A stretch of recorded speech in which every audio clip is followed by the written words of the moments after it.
مع نادي الاتحاد السكندري. اتفضل يا محسن. كل الشكر للكابتن طاهر ابو زيد وضيوفه الكرام ومشاهدينا الكرام، نجدد لكم التحيه من هنا من استاد الاسكندريه وديربي جديد في الكره المصريه بين الاتحاد السكندري وسموحه. وسعدنا ان يكون معنا المدرب العام الكابتن محمد نور، المدرب العام لنادي الاتحاد السكندري. كابتن محمد بنرحب بحضرتك. اهلا بيك وتحياتي للكابتن طاهر، كابتن علي ابو جريشه والكابتن حسن الشاذلي. كابتن محمد، مباراه صعبه، ظروف الفرقتين اعتقد المواقف متشابهه بين الفرقتين، تغيير اجهزه فنيه، اصل النتائج متذبذبه في اخر الوقت. اعتقد ان انتوا عدتوا انتوا الاثنين، اصل المباراه صعبه جدا عليكم. بسم الله الرحمن الرحيم. زي ما قلت برضه المباراه صعبه، مفيش مباراه في الدوري خلال الموسم ده مهما كانت بين اي ناديين هتبقى سهله، المباريات كلها صعبه، حتى لو في اول الجدول وفي اخر الجدول هتبقى المباراه صعبه. في بعض التشابه في ظروف الفرقتين، ان هم كان في بعض التذبذب في المستوى في الفتره الاولانيه، في تغيير الاجهزه، في تحسن في الاداءات وفي النتائج خلال الفتره الاخيره.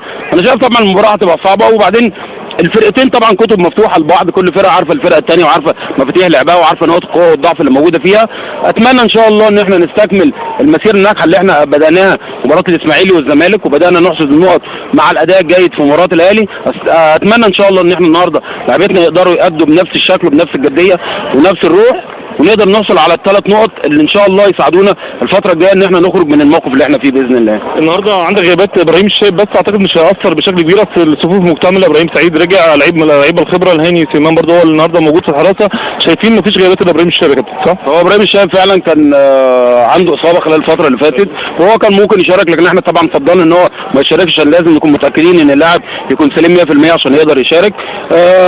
اعتقد ان شاء الله باذن الله ان البودلة اللي موجودين هيكون عندهم الدافع الكبير ان هم يثبتوا وجودهم، ان هم يأدوا بشكل كويس. احنا لعبنا مباراه الزمالك بدون ابراهيم الشايب، ولعبنا مباراه الاهلي بدون محمود شاكر وبدون السيد فريد، لكن الناس اللي موجوده ان شاء الله فيها الخير باذن الله، واتمنى بس ان احنا نقدر نأدي بشكل كويس ونحصد الثلاث. شكرا ليك يا محمد. شكرا. كل الشكر للكابتن طاهر ابو زيد، وعوده سريعه الى التحليل واستاد النيل.